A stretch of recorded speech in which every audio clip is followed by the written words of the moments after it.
You're listening to the No Labels, No Limits podcast with best-selling author Sarah Box, where you get the inside scoop on the steps action takers and decision makers take to align their purpose to their principles and achieve their goals in business and life. We focus on the mantra, no labels, no limits, no excuses. Each week, you'll hear from remarkable guests who have overcome challenges and obstacles to succeed in the face of adversity. By listening to their stories, you'll get practical tips, tools, and resources you can implement today to bust through your own internalized prisons of worry and doubt. And now, without further ado, please welcome your commanding coach with plenty of chutzpah and heart, Sarah Box. Welcome to this episode of the No Labels, No Limits podcast, a podcast all about helping action takers and decision makers like you align their purpose to their principles and achieve their goals in business and life. Hi, I'm Sarah from Sarah Box Coaching and Consulting. I'm a change agent, former executive director, and best-selling author of The Changemaker Ripple Effect, a book about how one person's drive, purpose, and boldness can impact thousands. And I'm here to tell you that the life you want is possible with the right support, mindset, and strategy. On today's podcast, we're joined by Bec Djapovic. Bec is a curious, friendly, and creative brand copywriter, voiceover artist, and presentation coach who helps driven and ethical business owners. Emphasis on ethical. She helps them to nail their marketing message, grow their visibility, achieve their big vision with tailor-made communication strategies. As a writer, she's worked with big brands like MYOB, Blackboard, and media companies like Your Teenage Magazine. As a voiceover artist, she's voiced radio and TV campaigns for Meijer, Boost Juice, Priceline, The Coffee Club, Nescafe, Good Price Pharmacy, and on a smaller scale, for yours truly, and more on that in a minute. But first, in this episode, you will hear how Bec helps leaders grow their confidence behind the microphone, in front of the camera, and on stage. We will reveal how to highlight your unique strengths as a leader and the art and soul of public speaking. Now let's welcome our guest, Bec, for the second time, because you already heard her voice introduce the No Labels, No Limits podcast. Hi, Bec. Hi. But before we dive into all the things you're going to share with us, the audience and I want to know, what is one non-negotiable ritual you do every day that keeps you heading towards your big vision? Well, in this time of social isolation, my one non-negotiable ritual is doing an online Pilates class. So my usual Pilates gym has closed down and he's gone online. So I do a virtual 1-hour session in the morning to keep me sane. And I bet that works pretty well. It really does. Oh my gosh, it's a great way to start. Does anyone else in your family join you in your Pilates class? Sometimes my son jumps on me. I don't know if you'd call that joining. I call that not helpful. Yeah, definitely not helpful. So, although sometimes there's extra weight and that sort of like helps with resistance. So let's see the silver lining. I've seen your son. That's a good resistance exercise. Yeah. He's not So Bec, before we get into the meat, of the conversation, since folks can tell you've got an accent, can you tell us where you are today, where you live? Because most of my audience is going to be from Canada and the US, some in Peru and around the globe. But tell folks a little bit about yourself and how you got started as a copywriter and voice actor. Well, I am in Brisbane, Australia, mate. So I am down under, and I got started as a copywriter and a voiceover actor about 6 years ago. I've always been writing. So my previous career was as a performer, a musical theatre performer, and an actor on TV and commercials. And I first got started writing theatre reviews. So I was actually overseas on my last contract as a performer on a cruise ship when I started to go online. Now, was it a wise decision? Maybe not, because the internet charges were huge on the cruise ship. However, I had goals. So I offered my services to a theatre website called aussietheatre.com in Australia.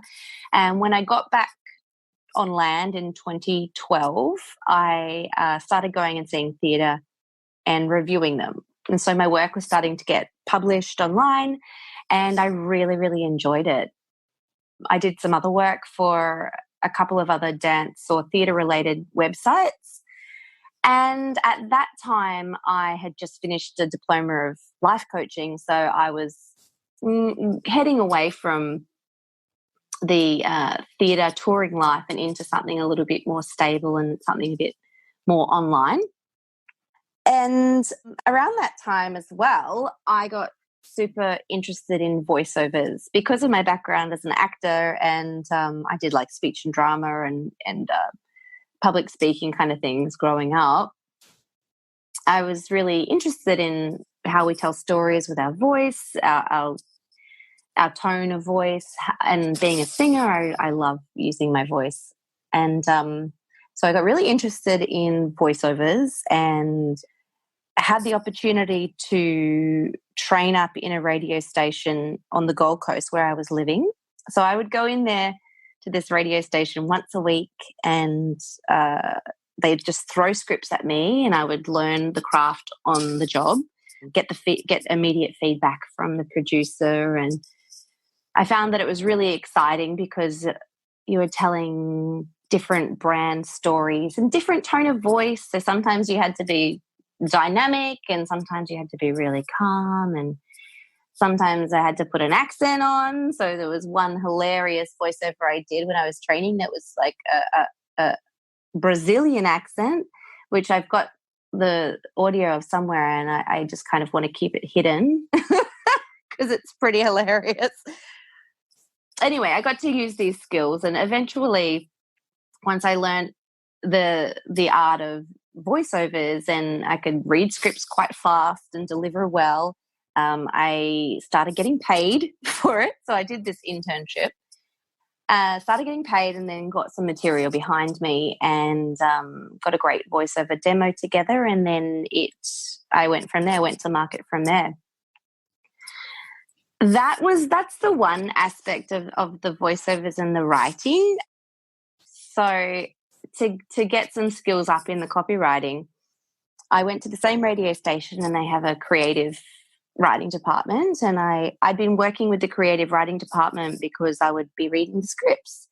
And I just asked them, I said, hey, do you think I could come and intern and learn the skills of radio copywriting? And they said, sure, come in. So I would take myself in between. I was working as a dance teacher and acting teacher. Take myself in. I get the briefs from the sales and marketing department and have to create these like short 15 to 30 second scripts. And again, I really, really enjoyed it. I loved trying to distill this promotional message into this really short time frame, and cut out the words and edit the words and shift it so that it all fit perfectly and time it. And then I had to like assign the voice that I thought would be suitable for that ad. And yeah, I really loved it. So after that, I had some experience, I had some training, and I had a referral. So then I applied for a full-time job, and I worked in a full-time role as a copywriter in a media agency for a short time, and then discovered that I work best working for myself. Or as we like to say, you were your own worst employee, right? You need to be your own boss, right? Totally. Yeah. I was a really poor employee. Yep. Yeah. So, what's funny about that is when you talk about being able to take these large concepts and drill them down into the bits and pieces of it, I think about, I'm like, you were like the writer, producer, director, and performer. All of those things. That's quite a spread of skills and abilities. So once you were working for yourself, did you feel like you got to use all of those? And are there parts that you resonate more with today, or you go, well, if I like to live in this role, like the writer role or the teacher role or the producer role, do you have a preference? Yeah, I think I like the producer and the teacher role. I'm a really I'm a people person. So those, producing and writing where I'm talking to other people or moving different parts and managing what's going on and guiding, I really resonate with that role. Yeah, it lights me up a lot. The writing has its place, and it's great because I'm a mom and it can be done at any time. So at the moment, I've got my son at home and I can ride around him because the schools are locked down. So, yeah, but I do definitely resonate with the producing and the teaching role. Well, I will say as a consumer of your knowledge, you do resonate in the teacher role because you're able to adapt to people's learning style and make it fun. Yeah, thank you. Yeah, it's all about having fun. I think, we need to keep the fun in learning. We need to keep the fun, period. So talk about how that work that you do with people and your experience in coaching and teaching, how that helps people build their confidence, whether it's behind a microphone, a camera, or on stage, or actually even talking. I'm thinking about folks who have to go out and sell or convince somebody about their nonprofit, how those skills help build confidence. Well, I mean, communication is everything, right? And the more knowledge that we have around how we are communicating, if we're doing it effectively, if we've got things to learn, then we're more empowered. So I really see my role as a teacher is to empower people to be able to communicate in a way that feels good to them and is fun in the process of getting there and learning those skills. So I teach on the voice. Yeah, that's a really important component about being heard and being understood. And I find that when people understand the anatomy of their voice and how breath works in with the muscles and the mechanics of it, and how different words or different sentences can have different emotions attached to them, I find that people, or the people I work with, are then able to embody what they're saying in a real, solid and confident way. And that has got to be good for everybody, Yeah. Wondering how to adapt to the rapid fire changes we are all experiencing? Curious about where you should start to position your nonprofit for future success? Want to know how I can help you and your team prioritize and address hard questions? Then book your free discovery call with me at sarahbox.com/contact. I'll help you get clear so you can lead others. Now back to the show. So what I'm wondering is when people practice and they learn their voice and they learn both the mechanics, but also the intention of what's being said, do you find people settle in more to who they truly are versus the role they're trying to play? Does that question make sense? Yeah, 100%, 100%. There's great power in owning who you are and really showing up and standing present in you.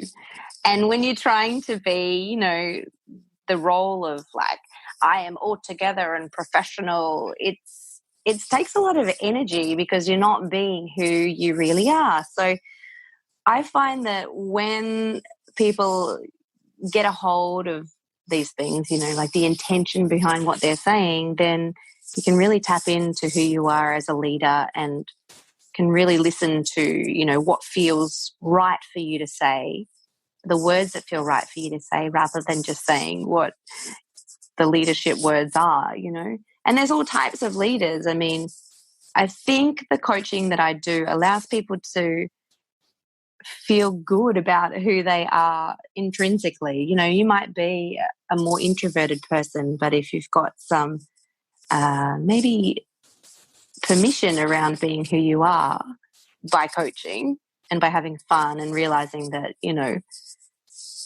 all the qualities of you make you special, and that's what the world needs as a leader. I think that really empowers people to show up as who they are and not who they think they should be. And, you know, I know this through personal experience. You know, I, for years in the entertainment industry, was trying to be maybe a bigger or brighter or, I don't know, cooler version of myself. And so I knew that, you know, through my years of auditioning and finding my voice in how I show up, then that's when the most power comes. Does that make sense? That makes perfect sense. And Cool. And I think similarly, when we can find that voice, we're just less stressed, right? Because we don't have to pretend like, oh yeah, what was I supposed to say? How was I supposed to, what room am I in? Am I supposed to be professional? Am I supposed to, it's like, just show up and be authentic in that. I mean, really just be yourself and sit in who that is. I'm wondering if you could share with us like one or two of the kind of exercises that you do that help people get ready to speak and get, you know, just kind of settle in kind of things. Sure. Well, I'm glad you asked this because there's a lot of fun exercises, but I find that the more sound that you make before you're going to show up and settle into an interview or something, the better. You know, one great way is to just, and this is kind of a bit kooky, but it's just to, in a room, express how you're feeling just with sounds that don't make any sense. So you might be really nervous, and so you could express yourself like, you know, just make sounds.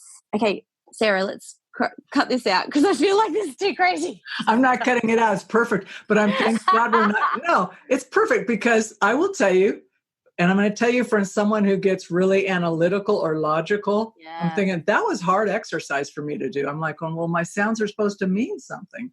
However, while I was walking the dog, I had no problem practicing.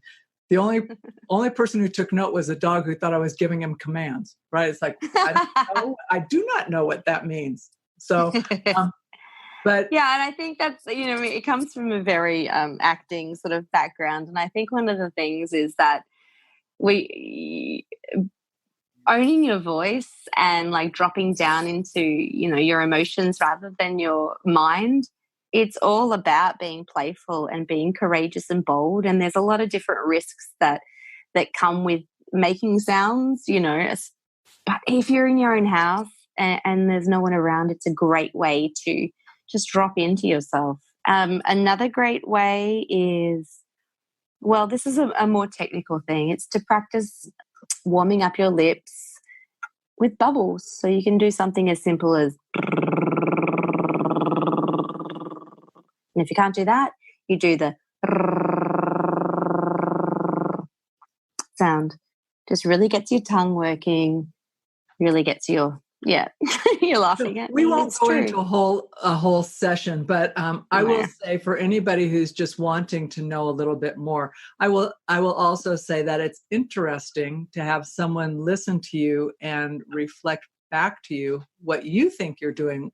It isn't that you're not doing it well. It's not you're not doing it as well as you could. I do have one question for you, because at one point you told me that an Australian accent makes it really easy to mimic an American accent but what part of the country? So you said it's just natural, and that those folks are more likely to be able to imitate an Australian accent. Yeah, we've got, okay, so you want me to the Australian, so it's really easy to imitate a Southern American accent. You know, we've got that drawl and, you know, it's that Western accent, like welcome to the town. All right, I'm not doing it. No, the first time you told me Western, I thought LA, because that doesn't sound like LA. So you mean Southern. old Western? Yes, like an old Western movie accent. Yeah, Southern accent. Yeah. Hey, y'all, come down to my house. We're going to have a cup of coffee and we're going to enjoy the sunset. And yeah. So that's a little more close to the drawl that you have in an Australian. Yeah. And so I think Australian, we're mimicking we're not there. Yeah, Australian's quite a hard accent to do.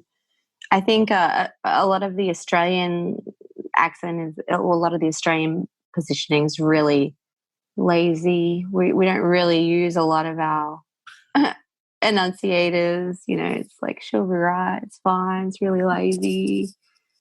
So, oh, goodness. So what are some of the ways, when we talk about pulling out our own unique strengths through our voice, how do we do that, and show our leadership strengths? How can we highlight that through, this type of work, either in the written word or the spoken word? So it's really important to have clarity in your message. I know when we were working on your summit messages, it's distilling your message down to 1, 2, 3 key points and just communicating on that level.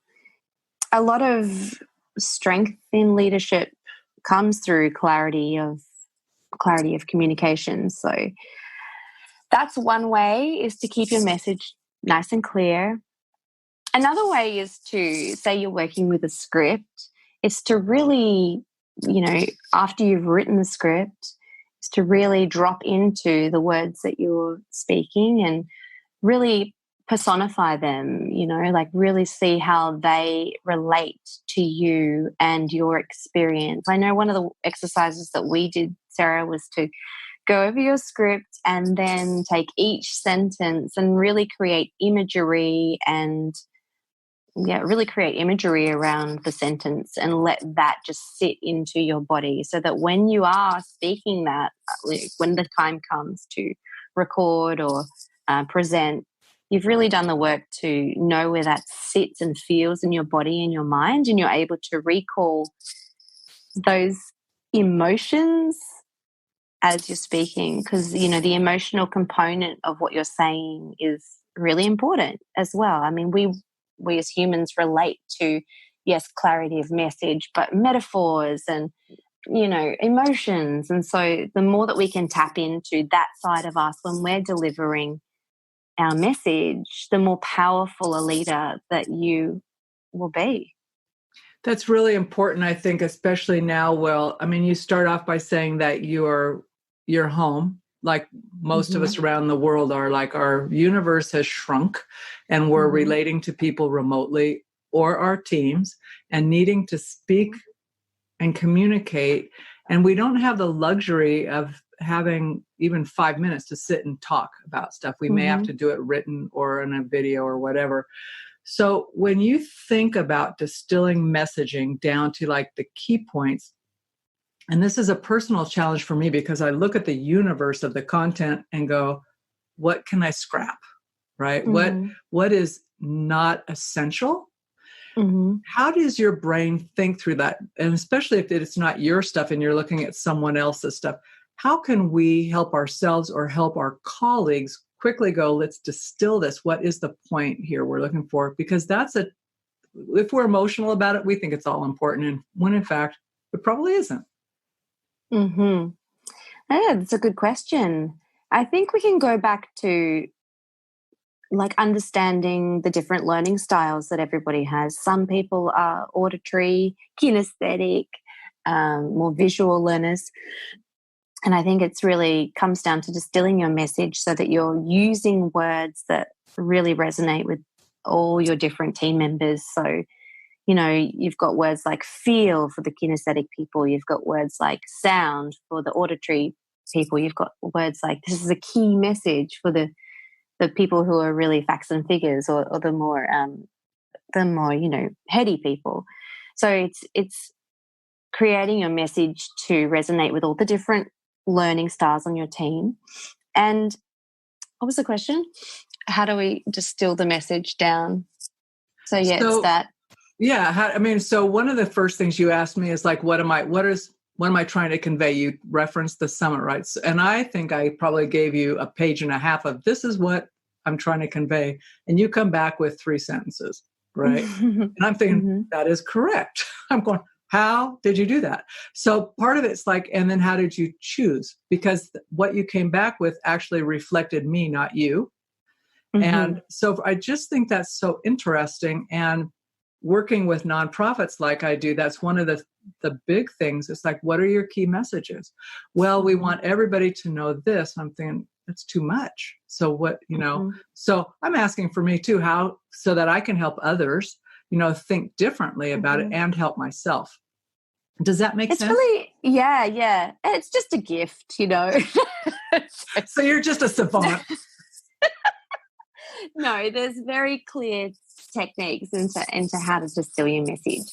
I think that, you've got to be, so when I work with a client, I will do a lot of background research and send them a really juicy briefing document so that I can understand who their target market are, what their pain points are, what their needs are, what their desires are. So I've got a really great picture. I can step into who the message is for, and then that helps me to be able to distill some of the information that I've given into some really emotive, clear messages that the audience is going to understand and grasp. I think with communication, we tend to sometimes make it a little bit more complicated or long-winded than what it needs to be. And especially when you're working online, we really need to understand that people's attention spans are so short these days. So people want short sentences, they want easy to understand descriptions, and they want things that is possibly even, like a grade 5 level of writing. I mean, that's the guidelines these days, is to, when you write in plain English, to make it really, really, really simple. So I think my job is to really simplify what this complex message is and tailor it towards the ideal audience. And I do just that. Yes, you do. And you come at it from your client's perspective. I want to just share something I learned this week. And I'm a big audiobook listener and podcast listener. So this guy's talking about that, the attention span kind of thing, and saying that, our attention span continues to get shorter. And that we're at about 8 seconds before we start looking for something else, right? And he goes, oh, wow. I'd like to tell you that squirrels can hold their attention for 9 seconds. Oh, I started laughing. I'm thinking, great. Oh my goodness gracious. Because, we watch squirrels. They don't look like they're holding their attention. We'll be eating nuts soon. There you go. So I would like for you to share with folks, who might be saying, well, I want to know more about working with Bec, and even if I should, or what my questions I should be asking are. I know you have an offer for our listeners. Can you talk a little bit about that? Yeah, for sure. So I would love you, if you're thinking that, okay, I'm a good communicator and I feel really comfortable standing up in front of an audience, or I love, being in front of people, but I think I could do better. I think I can be great. And I think by being great, I'm going to get more quality leads. If you're self-employed, I think I'm going to make more of an impact. Then I would love to hear from you. So I'm offering 30-minute free discovery calls. So you can find out more about me at becdjapovic.com. So it's BECDJAPOVIC.com. We'll put that in the notes. So if you're driving a car right now, don't worry about writing it down. It'll be in the notes for the podcast. All of her links will be there for you. Bec, I want to say how much I've enjoyed this interview. I want to thank you for giving me your time. And also, it was nice for me to get a little hit of our interactions again because I miss them. know. I do too. You're the best client and a friend now. So it's wonderful to chat to you too. Yeah. Thank you. I appreciate it. And I know we'll be talking more later. Yes. You've been listening to the No Labels, No Limits podcast with best-selling author, change agent, and strategic vision coach, Sarah Box. You can grab the show notes and find out how to work with Sarah at sarahbox.com/No Labels, No Limits podcast. We'd love this podcast to reach as many people as possible. So please remember to rate, leave a 5-star review, and share the podcast with someone you think would get value from this conversation. Until next time, keep taking those daily action steps to align your purpose to your principles and achieve your goals in business and life.